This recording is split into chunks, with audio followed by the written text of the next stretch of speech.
The summer breeze carried the sweet scent of ripening tomatoes through Maple Valley Community Gardens as Tommy Chen's small fingers worked methodically among the plants. At 8 years old, he was already known as the neighborhood's youngest gardening enthusiast, a title he wore with quiet pride. The setting sun painted the sky in brilliant oranges and pinks, casting long shadows across the carefully tended plots where local families grew their vegetables and flowers. "Just 5 more minutes," Tommy whispered to himself, mimicking his mother's voice. He knew she'd be worried if he stayed out too late, but the garden had a way of making time slip through his fingers like the soft soil he tended. His mother, Dr. Linda Chen, worked the evening shift at Maple Valley General Hospital, leaving Tommy in the care of their elderly neighbor, Mrs. Rodriguez, who dozed in her chair near the garden entrance. The gentle rustling of leaves in the evening breeze almost masked the sound, almost, but not quite. A soft whimper, barely audible, caught Tommy's attention. At first, he dismissed it as a stray cat, the gardens often attracted them. But something about this sound made him pause, his hand frozen mid-air above a cucumber vine. There it was again. Tommy set down his small watering can and stood up, brushing dirt from his knees. The sound seemed to be coming from behind the old tool shed, a weathered structure that housed the community's shared gardening equipment. His heart beat a little faster as he approached. Mrs. Rodriguez had warned him about staying away from the darker corners of the garden, especially as evening approached, but curiosity pulled him forward like an invisible string. The whimper grew slightly louder, taking on a distinct characteristic that made Tommy's eyes widen. It wasn't a cat, it sounded like his baby cousin Michael when he was overtired and fighting sleep. But Michael was 3 months old, this sound was even smaller, more fragile. Behind the shed, partially hidden by overgrown raspberry bushes, lay a carefully wrapped bundle.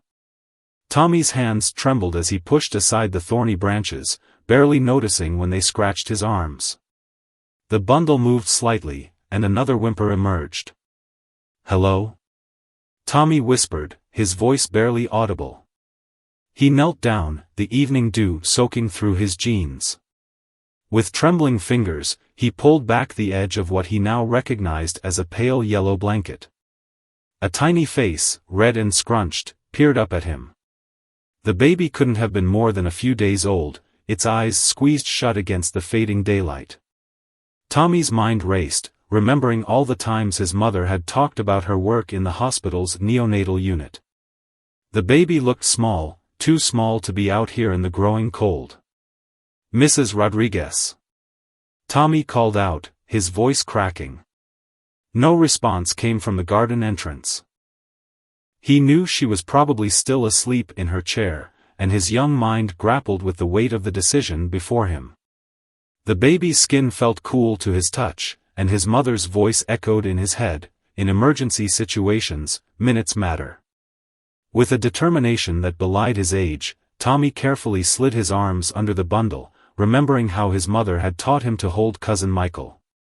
"Support the head," he whispered to himself, cradling the infant against his chest.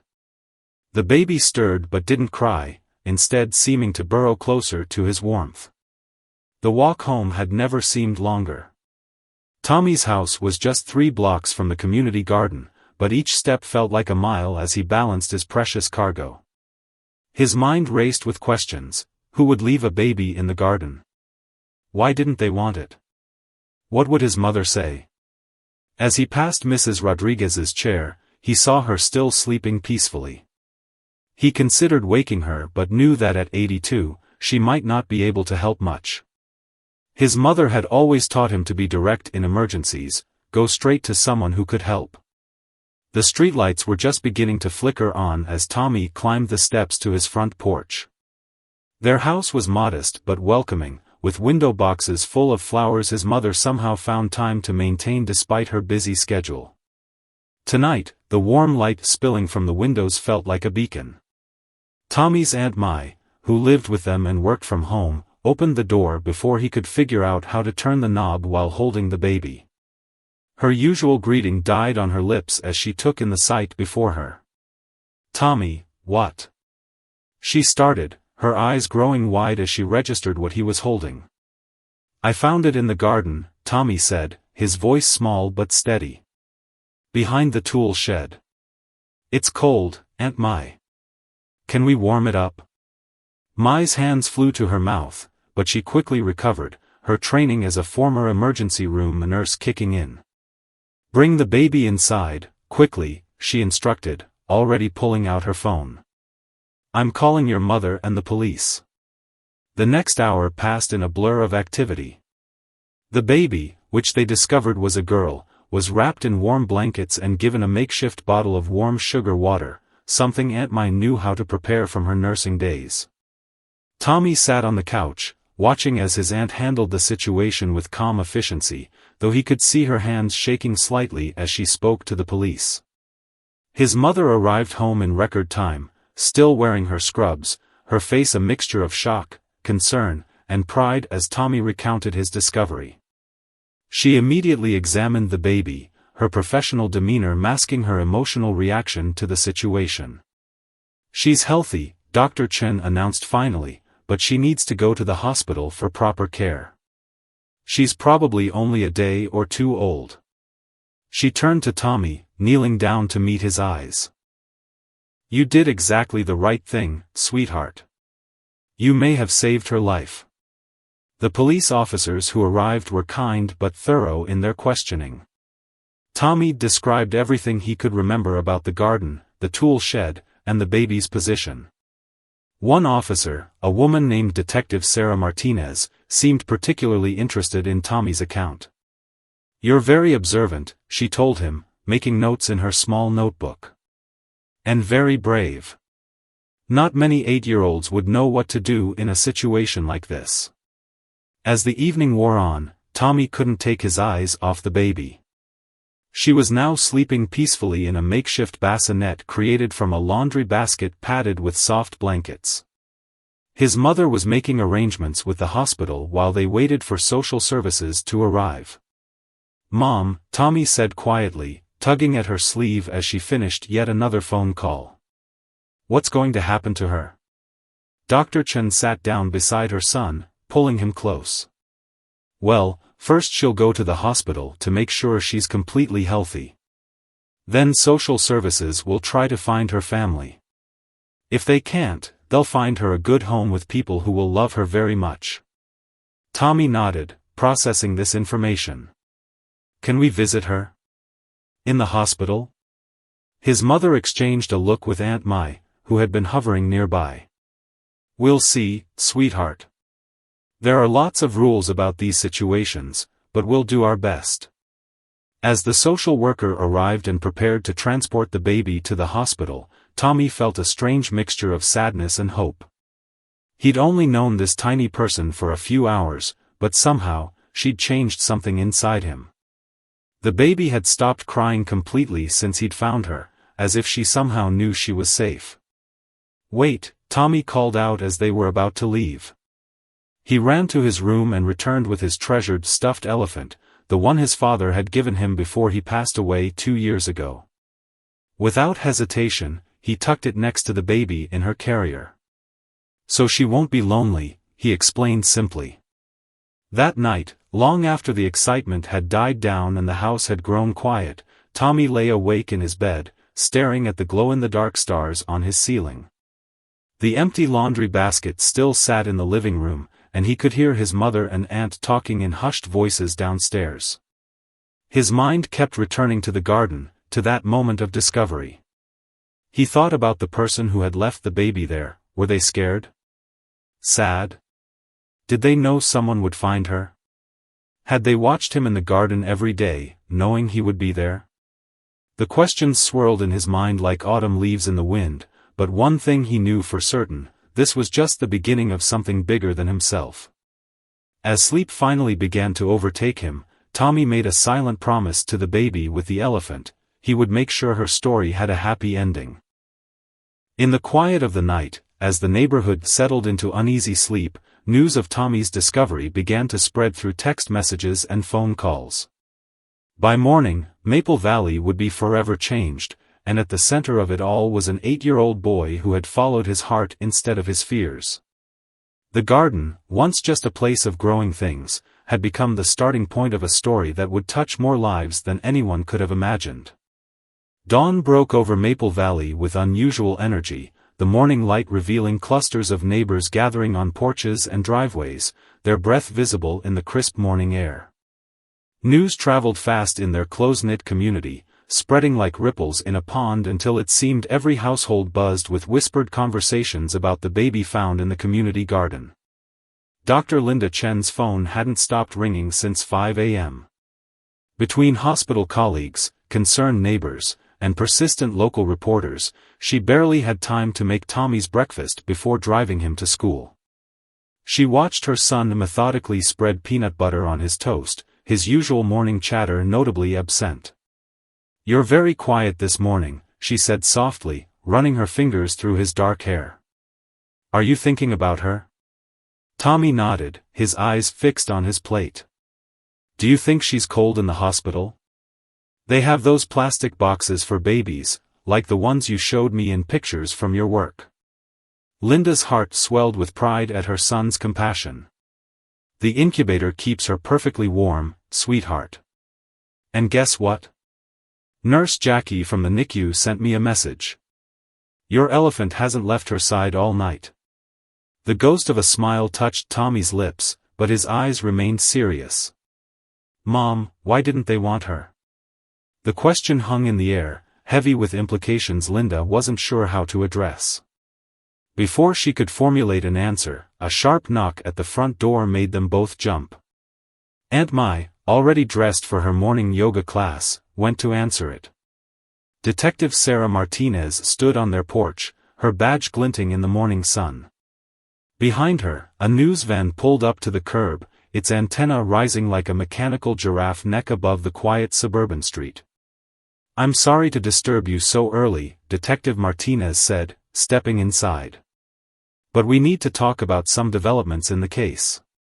And she glanced over her shoulder at the news van. "You should know that the media has picked up the story. They're calling him the Little Guardian." Tommy's eyes widened at this nickname, but before he could react, more vehicles appeared on their usually quiet street. Linda drew the curtains closed as Detective Martinez settled at their kitchen table, accepting a cup of coffee from Mai. "The hospital ran tests on the baby's DNA," Martinez began, her voice gentle but professional. "We're cross-referencing it with available databases, but that's not why I'm here.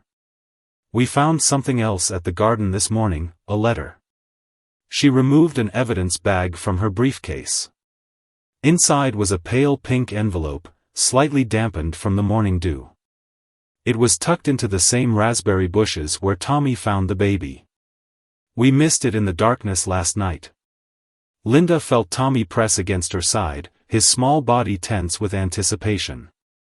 Detective Martinez continued, "The letter is addressed to whoever finds my baby. We've processed it for prints, and I've been authorized to share some of its contents with you, given your family's involvement in the case."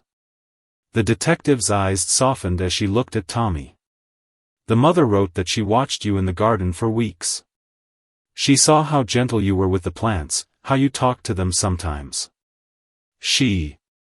Martinez paused, choosing her words carefully. "She wrote that she knew you would take care of her baby, even if just for a little while." Tommy's breath caught, and Linda felt him tremble slightly. She wrapped her arm around his shoulders, drawing him closer. "There's more," Martinez continued.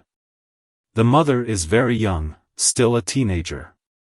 She's scared and feels she can't provide for the baby, but she wants her daughter to have a chance at a better life. She chose the garden because it was a place of growth and care, not abandonment." The sound of more vehicles pulling up outside drew their attention. Through gaps in the curtains, they could see the street filling with news vans and curious onlookers. The story was growing bigger by the minute.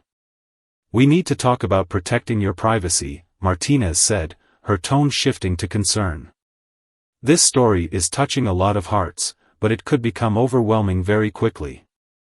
As if on cue, Tommy's school principal called Linda's cell phone. Reporters had already gathered at Maple Valley Elementary, hoping to catch a glimpse of the young hero. The principal suggested Tommy stay home for a few days until things calmed down. The morning unfolded in a blur of activity. Linda called the hospital to check on the baby, who was doing well and had been named Aurora by the NICU staff, after the dawn during which she was found. Aunt Mai fielded calls from family members across the country who had seen the story on national news websites. Tommy sat quietly through it all, watching the growing crowd outside their house with a mixture of confusion and concern. By midday, the situation had evolved into something none of them could have anticipated. Local businesses began calling, offering support and services. The owner of Maple Valley Grocery sent over bags of food and necessities. The local coffee shop provided endless cups of coffee for the police officers managing the crowd. Even Mrs. Rodriguez from the garden had awakened from her usual nap to find herself being interviewed by multiple news stations about the young gardener she was supposed to have been watching.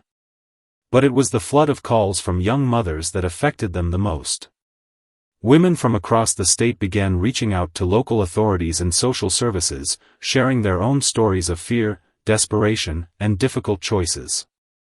The garden baby story had touched a nerve, exposing a hidden crisis in their community. Tommy spent the afternoon in his room, working on a detailed drawing of the garden where he'd found Aurora. Linda watched from the doorway as he carefully colored the raspberry bushes, adding a soft yellow glow around them, making the ordinary spot look almost magical. "Mom," he said without looking up, "I think I know why she picked me." Linda sat on the edge of his bed, waiting patiently as he found the words. "Remember when you told me about how Dad used to say every plant deserves a chance to grow? How sometimes the ones that look the weakest end up being the strongest if you just give them enough love and time?" Tears pricked at Linda's eyes as Tommy continued, "I think Aurora's mom saw me giving chances to all the plants in the garden. Even the ones other people thought were too small or not growing right. Maybe she thought I'd give Aurora a chance too." A commotion outside drew their attention. Through Tommy's window, they could see a group of young mothers gathering on the sidewalk, holding signs with messages of support for Aurora's mother. "We understand," one sign read. "You are not alone," said another. The crowd had grown larger, but its nature had shifted. What started as a media circus was transforming into something else, a movement. People weren't just there to gawk at the house of the boy who found a baby, they were there to stand in solidarity with a desperate young mother and to demand better support for others like her. Detective Martinez returned in the late afternoon with more news. The letter had led to several promising leads, and they believed they were close to identifying Aurora's mother. But more importantly, the story had prompted 3 other young mothers in crisis to come forward, seeking help before reaching the point of abandonment. As evening approached, Linda received an unexpected call from the hospital board. They wanted to discuss establishing a safe haven program at Maple Valley General, with a dedicated hotline and support services for young mothers in crisis. They asked if she would consider heading the initiative, given her family's connection to the story. Tommy listened to his mother's conversation while adding final touches to his drawing. In the corner, he carefully wrote, "To Aurora, the garden will always be your first home. Love, your guardian." The day ended much as it had begun, with Tommy and Linda sitting at their kitchen table. But now they sat in contemplation of how much had changed in just 24 hours. Outside, the crowd had finally begun to disperse, but their presence had left an indelible mark on the community. Something had awakened in Maple Valley, a consciousness of need, a recognition of shared responsibility. As Linda tucked Tommy into bed that night, he asked one final question, "Mom, when they find Aurora's mother, can we help her too? Like how we help the weak plants in the garden?" Linda kissed his forehead, marveling at her son's wisdom. "Yes, sweetheart. I think that's exactly what we need to do." In the hospital across town, baby Aurora slept peacefully in her incubator, Tommy's elephant standing guard beside her. Outside her window, the lights of Maple Valley twinkled like stars, each one representing a home where her story had touched hearts and changed minds. The garden where she was found had planted more than just vegetables and flowers, it had sown the seeds of transformation in an entire community. 3 days after Aurora's discovery, Maple Valley High School hummed with unusual tension. In classroom 204, 16-year-old Grace Mitchell stared blankly at her advanced biology textbook, her fingers unconsciously tracing the outline of her phone in her pocket. The device contained dozens of unread messages from her best friend Olivia, all variations of the same theme: people are talking. You need to tell someone. Grace's normally pristine uniform hung slightly loose on her frame, and dark circles shadowed her eyes. As her classmates discussed cellular reproduction, she fought the urge to laugh at the irony. Her hand drifted to her abdomen, still tender from a very different kind of cellular reproduction, one that had ended in a garden 4 nights ago. At the front of the classroom, Mrs. Blackwood, her biology teacher of 2 years, paused mid-sentence, studying Grace with concern. The teenager had gone from being her star student to barely participating in class discussions over the past few months. Now, watching Grace's pale face and distant expression, pieces of a puzzle she hadn't known she was solving began to fall into place. Across town, Tommy Chen sat in Detective Martinez's office, carefully examining photographs of the garden taken the morning after his discovery. His mother stood behind him, one hand resting protectively on his shoulder. "Something's different," Tommy said suddenly, pointing to a photo of the raspberry bushes. "See these branches? They're broken in a pattern, like someone was watching through them. Like a window." Detective Martinez leaned forward, her interest piqued. "What makes you say that, Tommy?" "Because that's how I made spaces to watch the baby birds in spring," he explained.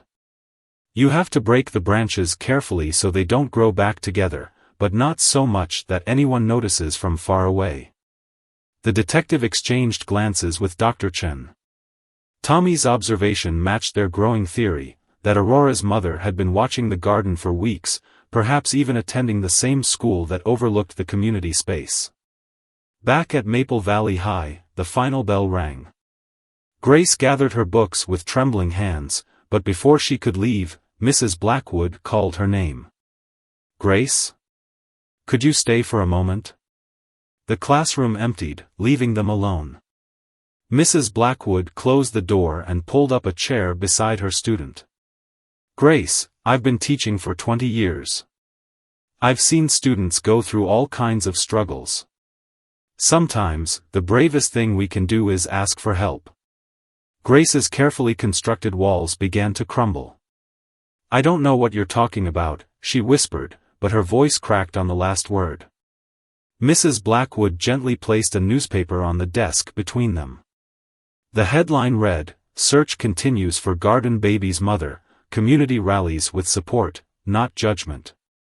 Below it was a photo of Tommy Chen, captured while tending to his garden plot the previous afternoon. "The boy who found the baby? He's been spending extra time in the garden," Mrs. Blackwood said softly. "He's planted flowers where she was found. Purple ones.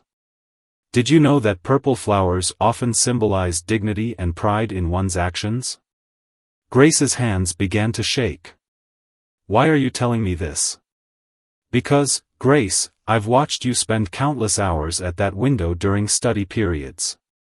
Mrs. Blackwood nodded toward the large windows overlooking the community garden. "And because I remember how passionate you were about our genetics unit last semester, before you started missing classes. Before you started wearing oversized sweaters." The first tear fell, landing on the newspaper photo of Tommy. "I can't," Grace whispered. "My parents, they have my whole future planned. Princeton in the fall. Medical school after that. They can't. Your parents love you, Grace. And you're not alone. That little boy out there? He's been telling everyone who'll listen that Aurora's mother must be the bravest person in the world." Grace's head snapped up. "Aurora? That's what they named her at the hospital." Aurora Chen, they let Tommy choose her middle name.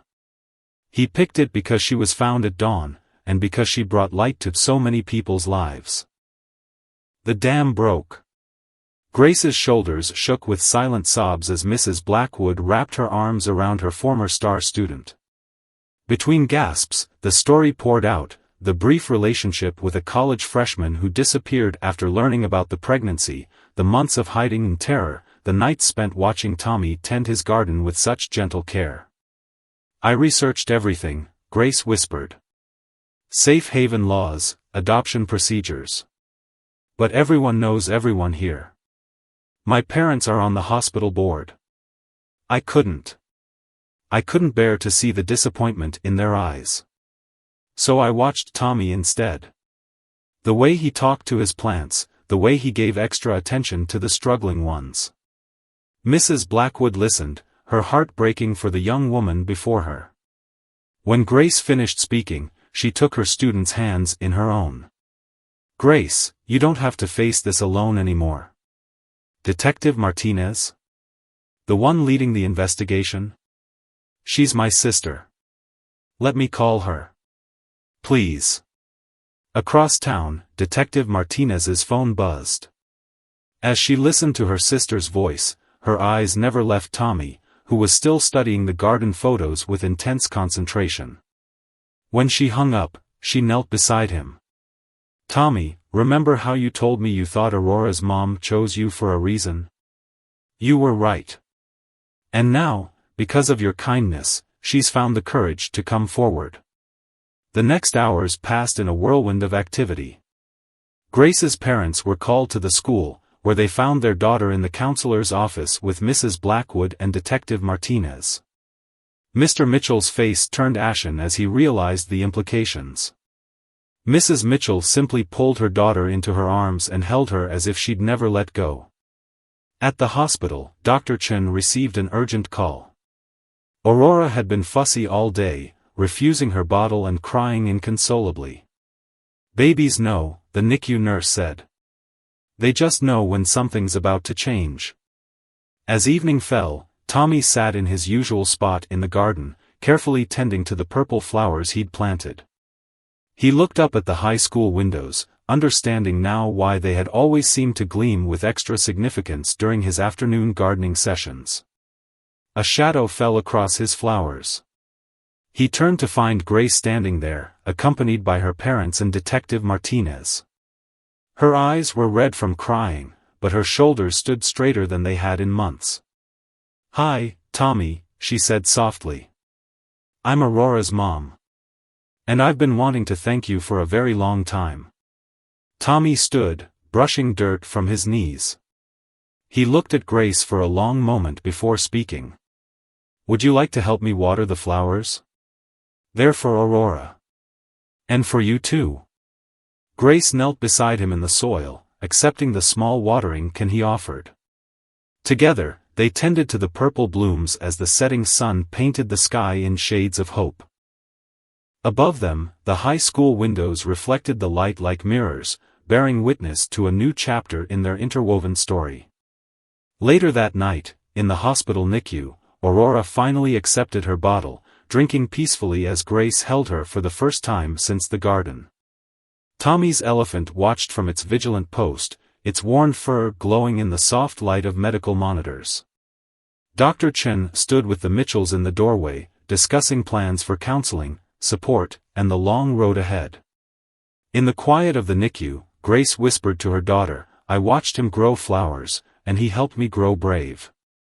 Tommy, sitting nearby with his mother, pretended not to hear, but his small smile spoke volumes about the power of gardens, second chances, and the wisdom of 8-year-olds who believe in giving every living thing a chance to grow.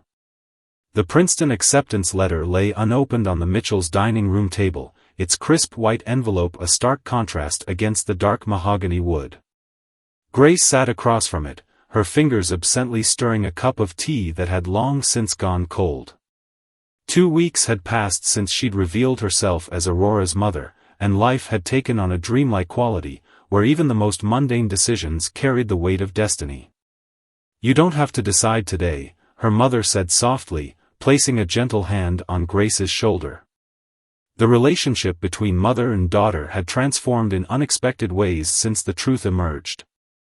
Mrs. Mitchell had surprised everyone, especially herself, by becoming Grace's fiercest advocate, challenging anyone who dared whisper judgments about her daughter.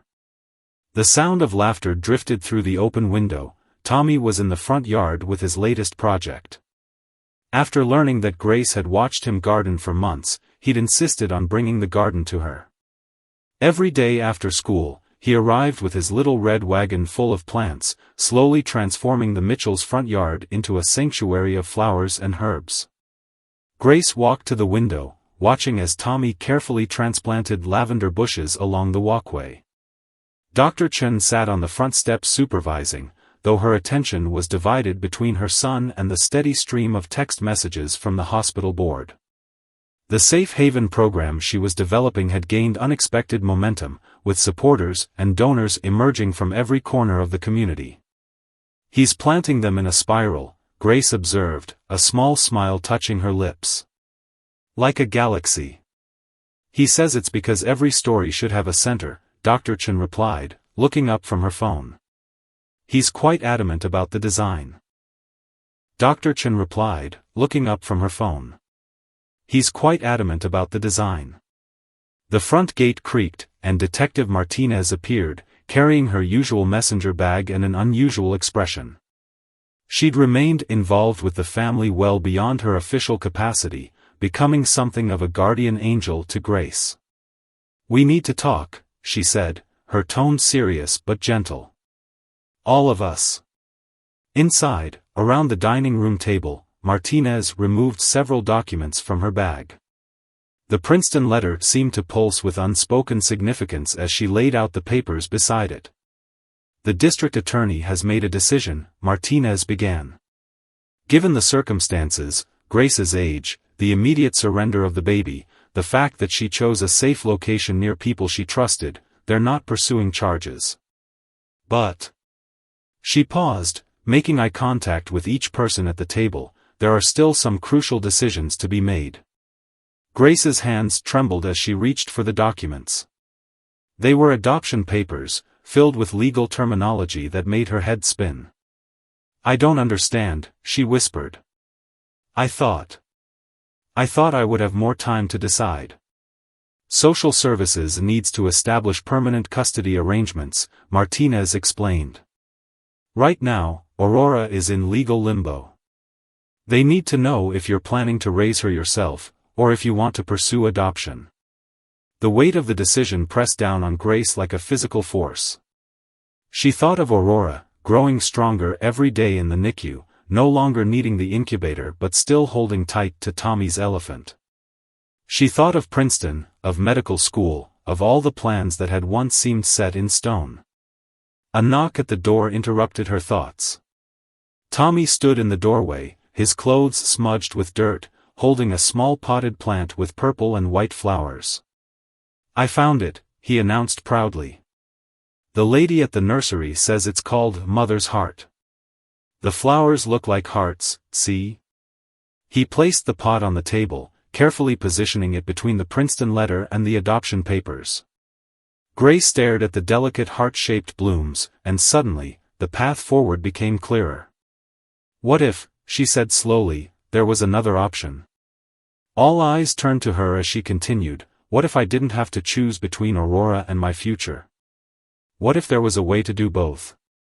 Mrs. Mitchell leaned forward, hope flickering in her eyes. "What are you thinking, sweetheart?"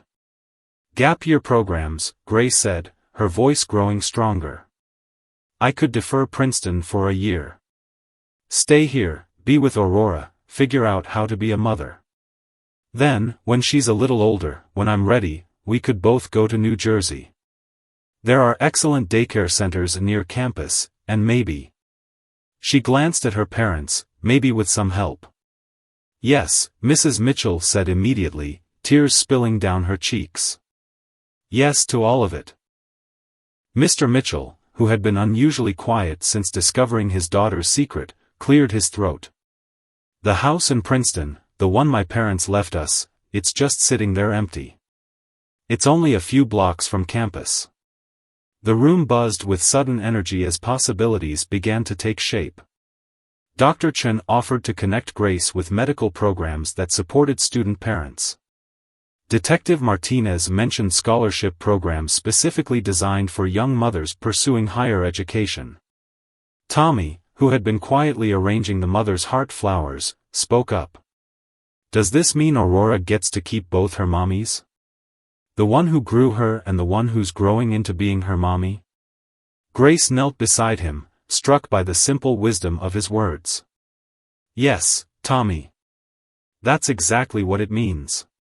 And she gets to keep her guardian angel too. The next few hours were spent in intense discussion, planning, and more than a few tears. Grace called the Princeton admissions office, her voice steady as she explained her situation. To her surprise, the admissions counselor was supportive, even enthusiastic about her gap year proposal. As the sun began to set, casting long shadows across Tommy's newly planted garden, Grace sat on the front steps, breathing in the scent of lavender. Detective Martinez joined her, holding 2 cups of fresh tea. You know, Martinez said, when I first took this case, I thought it was about finding a mother who had abandoned her baby. Instead, I found a mother who loved her child so much, she trusted a little boy's heart to lead her baby home. Grace watched as Tommy and his mother prepared to leave for the day. He was explaining something about the spiral garden design to his mother, his hands moving animatedly as he described his vision. I watched him for months, Grace said softly. The way he treated every plant like it was precious, the way he never gave up on even the weakest seedlings. I thought I was choosing him to find Aurora, but really, he was teaching me how to be brave all along. Later that night, in the hospital NICU, Grace held Aurora as she slept, Tommy's elephant keeping its faithful watch. She read aloud from the Princeton course catalog, pointing out the classes she would take when they moved there together. But first, she whispered, we have a whole year to learn about each other, right here where our story began. Outside the hospital window, the lights of Maple Valley twinkled like stars. In Grace's front yard, Tommy's spiral garden caught the moonlight, its pattern suggesting infinity, a reminder that some stories don't end, they simply grow in new directions, like vines reaching for the sun. Dr. Chen, driving home with a sleepy Tommy, smiled as her son mumbled something about needing to research plants that could grow in New Jersey. Our son mumbled something about needing to research plants that could grow in New Jersey. The garden he had tended with such care had grown far beyond its borders, nurturing not just flowers and vegetables, but hope, courage, and second chances. And in her dreams that night, Aurora smiled, surrounded by the love of 2 mothers, one who had carried her beneath her heart, and one who was learning to carry her within it, while a little guardian angel with dirt on his knees watched over them all, planting seeds of change in every heart he touched. Summer arrived in Maple Valley like a gentle awakening, bringing with it the sweet scent of Tommy's spiral garden and the sound of hammers echoing from the old Anderson warehouse on Pine Street. What had once been an abandoned building was transforming into the Maple Valley Young Parents Support Center, funded by an unexpected coalition of local businesses and community members who had been touched by Aurora's story.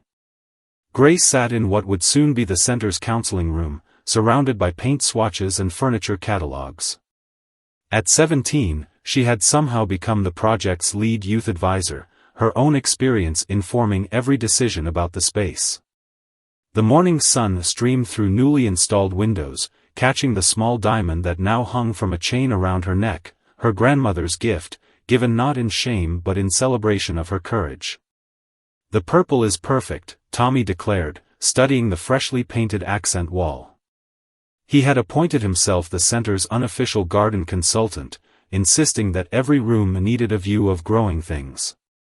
Now 6 months after finding Aurora, he had shot up an inch and developed an encyclopedic knowledge of therapeutic gardening techniques.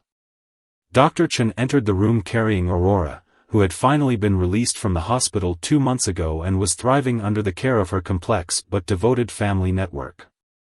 The baby's dark eyes lit up at the sight of Tommy, her self-appointed big brother. Someone wanted to inspect the garden progress, Dr. Chen said, smiling as Aurora reached for Tommy. The bond between them had only grown stronger, defying any conventional explanations of family ties. Grace watched as Tommy carefully showed Aurora the seedlings growing in small pots along the windowsill. Each plant had been chosen with purpose: lavender for calm, chamomile for comfort, mint for energy. The garden therapy program had been Tommy's idea, inspired by how working with plants had helped Grace find her voice. "Miss Mitchell?" A timid voice came from the doorway. Jenny Parker, a 15-year-old sophomore from Maple Valley High, stood clutching her backpack. Grace recognized the fear in her eyes. It was the same fear she had carried for months. "Come in, Jenny," Grace said softly, moving to clear a space on the paint-splattered drop cloth. "Would you like to help us decide where to put the reading nook?" As Jenny settled nervously beside them, Tommy continued his botanical lesson, his voice carrying the same gentle confidence he used with his plants. "See, Aurora? These flowers are like people. Some bloom right away, and some take their time. But they all need three things: love, patience, and someone who believes in them." Detective Martinez arrived shortly after, carrying lunch for everyone, a habit she had developed during the investigation that had somehow become tradition. She paused in the doorway, taking in the scene. Grace and Jenny bent over floor plans, Tommy teaching Aurora about photosynthesis, Dr. Chen coordinating with contractors by phone. "We've got another one," Martinez said quietly to Dr. Chen. 14, from the next county over. She saw the article about the center in the state newspaper. The story had indeed spread far beyond Maple Valley's borders. What had begun as a local human interest piece had evolved into a movement, inspiring similar centers in neighboring communities. The media had dubbed it the Guardian Effect, how one small act of compassion could ripple outward, transforming entire communities. Grace excused herself from Jenny and joined the adults in what would become the center's kitchen. "How many does that make this month?" 7, Martinez replied. "All between 14 and 17. Each one heard about you, about Aurora, about this place. They're reaching out before reaching their breaking point." Grace nodded, her hand unconsciously touching the diamond at her throat.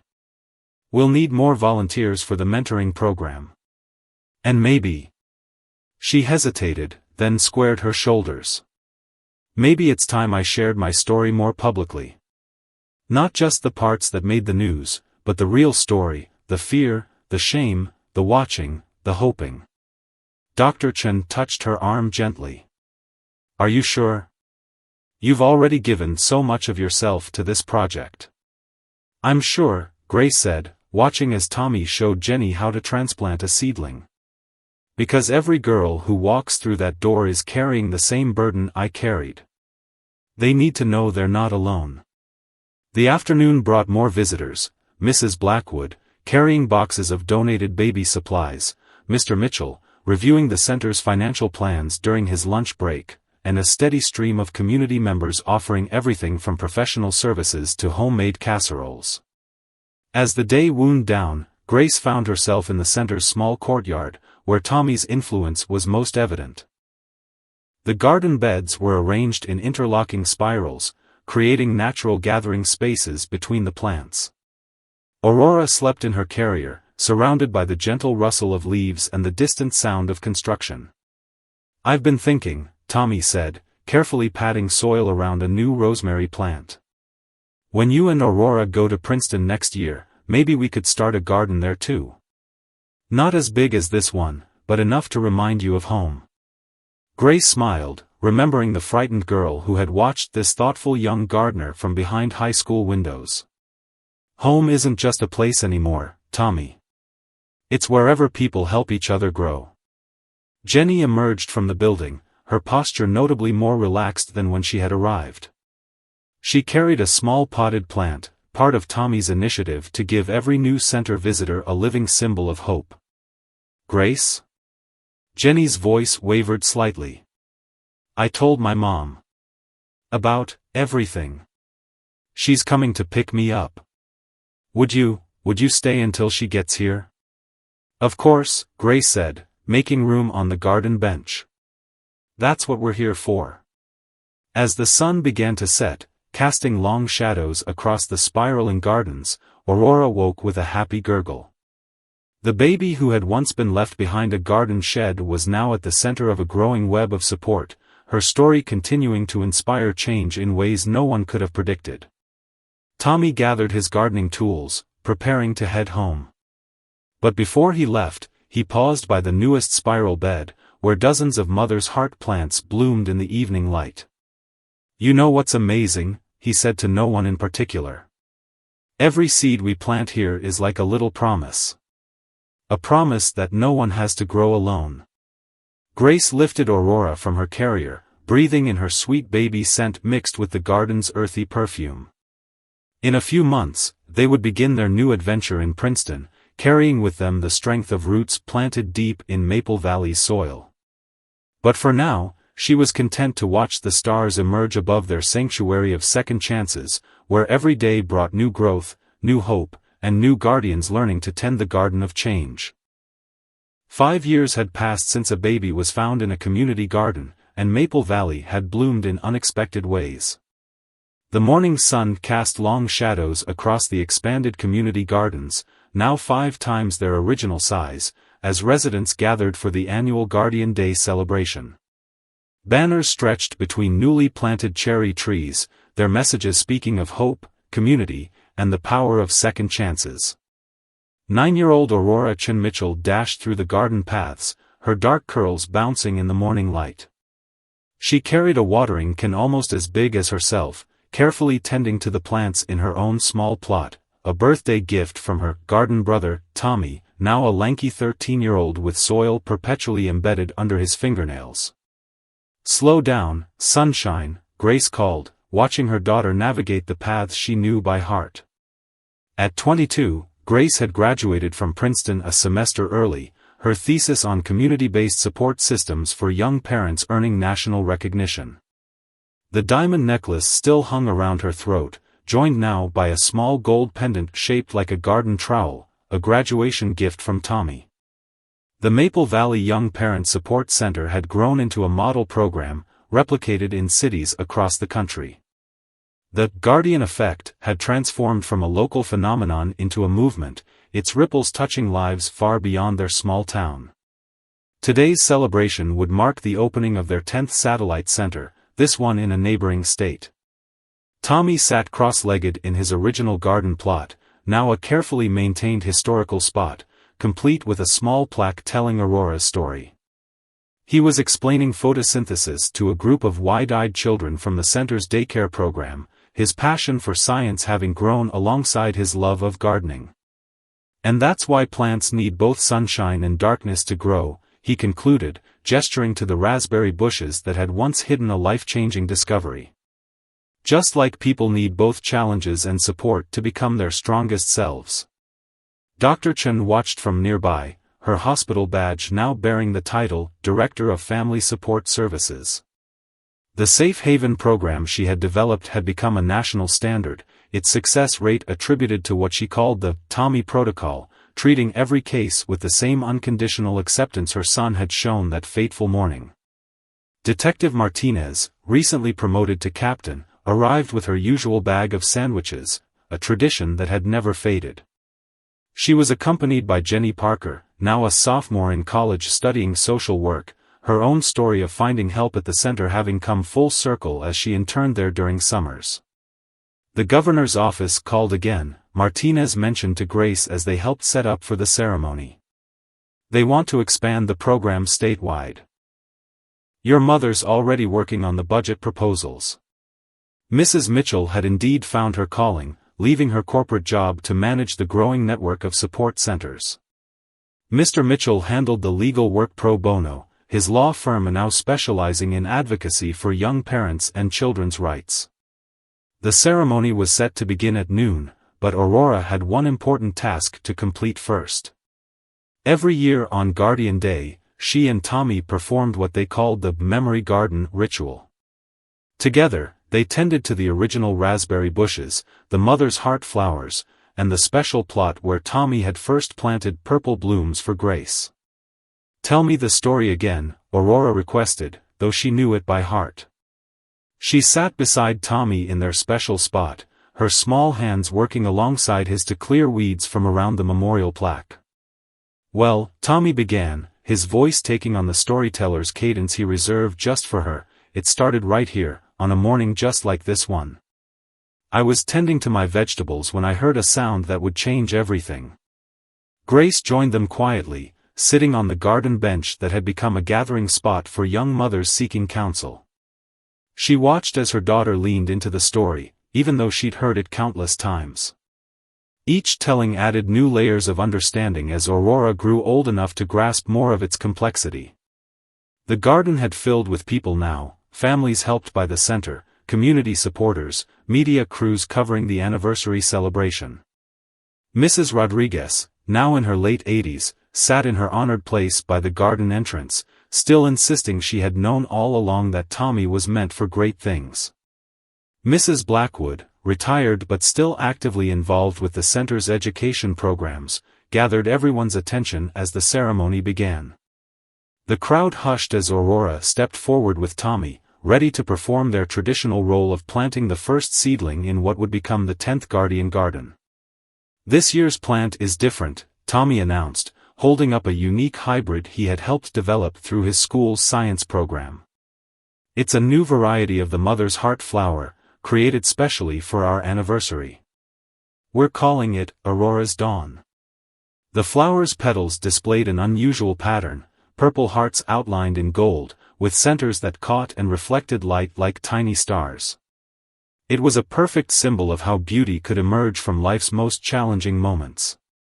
Grace stepped forward to help them plant it, and for a moment, the three of them knelt together in the soil, their hands joining to pat the earth around the seedling's roots.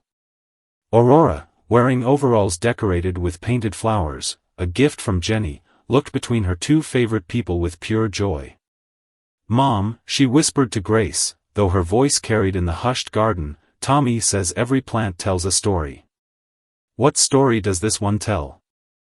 Grace met Tommy's eyes over their daughter's head, seeing in them the same gentle wisdom that had once led him to find a baby behind a garden shed. "This flower tells the story of how love grows," she answered. "How it can start small and hidden, like a seed in the dark, but with enough care and courage, it blooms into something beautiful that helps others grow too." The ceremony continued with speeches and celebrations, but the heart of the day's meaning lay in quieter moments, a teenage mother nursing her baby in the shade of the raspberry bushes, supported rather than judged. A young father learning to plant his first garden alongside his toddler. Tommy showing a group of children how to identify beneficial insects, his passion for nurturing life having grown into a calling. As evening approached, Aurora fell asleep in her mother's lap during the community dinner, her hand still clutching a small trowel. Grace stroked her daughter's curls, watching as fireflies began to dance above the garden beds. "Sometimes I still can't believe it," she said softly to Tommy, who sat nearby updating his garden journal. "How one morning, one choice, one act of kindness could create all of this." Tommy looked up from his notes, his expression thoughtful. "You know what I've learned from gardening," he said. "The most amazing things often grow from the smallest seeds. All they need is someone to believe in their potential." Dr. Chen joined them, carrying a stack of papers, applications from 3 more communities wanting to start their own guardian centers. The movement they had started showed no signs of slowing, each new garden becoming a sanctuary for those in need of support and understanding. As the stars emerged above Maple Valley, the garden glowed with strong lights and hope. Aurora's dawn flowers caught the gentle illumination, their heart-shaped petals reflecting light like beacons. In their soft radiance, a community celebrated not just what they had become, but what they continued to grow into, a living reminder that every life deserved the chance to bloom, and every heart had the capacity to become a guardian of hope. The little boy who once tended vegetables had grown into a keeper of bigger gardens, his initial act of compassion having planted seeds of change that would continue to grow long into the future. And somewhere in the gentle night breeze, in the rustle of leaves and the whispered stories of countless lives transformed, the spirit of that first morning lived on, a testament to the extraordinary power of ordinary people choosing to nurture hope, one garden at a time.